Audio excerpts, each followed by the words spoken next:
We can go look at the luggage if you want. I had a nice little body in that red one, and I actually ran into the front of it and put that dent in it, right below the hood. Whoops. Yeah. I did that with the trailer come off or something? I knocked it off the trailer. I was driving that little pan. Oh, that's and, right. And I went out of the garage and I didn't have any brakes and the steering wheel came off. And I hit it right here. It's like, well, dang, I didn't have any dents in this thing till I crashed into it.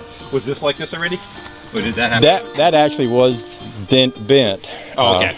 So it's not like he caused all and that. I may have bent it a little more, but I figure, yeah, once I get it, that's not a horrible dent. Once I get it on the frame, it's where there's something to pull against, I may actually just take it to somebody that knows what they're doing. And this is the one that you're going with, right? This is the one I'm going with. That's the plan anyway.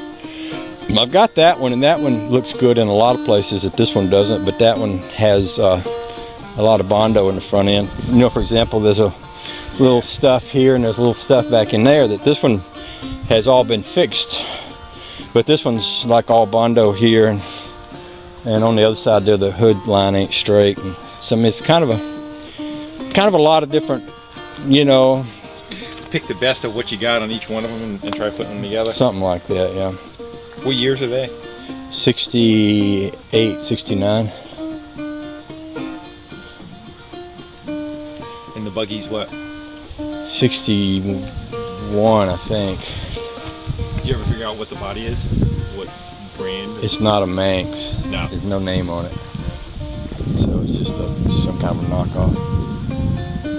It's early too, though. It is early. Yeah. And the Red Baron. Yeah. Which is half of it's living well. Well, the front axle, I actually pulled the front end out of this one. This front axle under here is the one that was narrowed and dropped. Yeah. And I've actually got it sitting on 2 blocks of wood, because when you let it down, it's so low, the front bumper will just about scrape the ground. Hence the leaning license plate? Yeah, exactly. I was kind of on my way with this one. It's right full of parts to fix it with, as far as body parts and stuff like that. But then, yeah, you ordered a bunch of stuff. I did order a bunch of stuff, and then Honey Baby said she wanted the convertible, so. You figured you put all that energy into one, you must put it into what you want. Well, you know, there is that, and I've had thoughts about after I build hers, taking all the leftover parts and putting them into this. But then, my buddy's got that 57 oval window, that old rusted out one.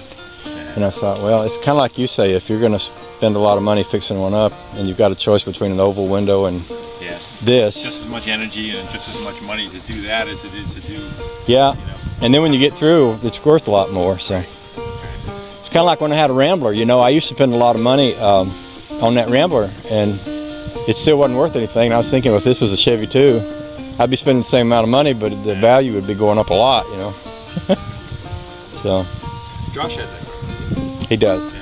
Yeah.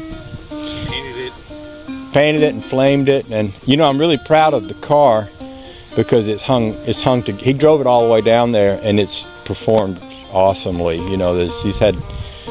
I don't think he really had any problems with it. He'd made some changes to it, you know, and I think he stripped a hole out, putting a gauge something in it.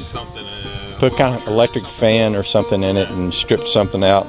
But I mean, the car hadn't broken, you know. It's held up good, so I've been pretty proud of it. Pretty happy with it. You were going to trade, wasn't it originally you were going to trade for the wagon? No. For the Rambler? No, I bought the wagon flat out. But in the beginning of it, when you, the guy was at an antique dealer or something? Yeah, no, he wasn't ever, I never talked to him about the Rambler. Oh, okay. It was just he had it for sale, and my jaw dropped the first time I saw it, and just love at first sight, and I had to have it. So I just whipped out my undersized checkbook and drained all the money out and towed it and brought her home. And surprised me, I didn't realize it ran as good as it did. You know, when I drove it up on the trailer after I bought it, it's like, wow, I'm getting a better deal than I was expecting. You know.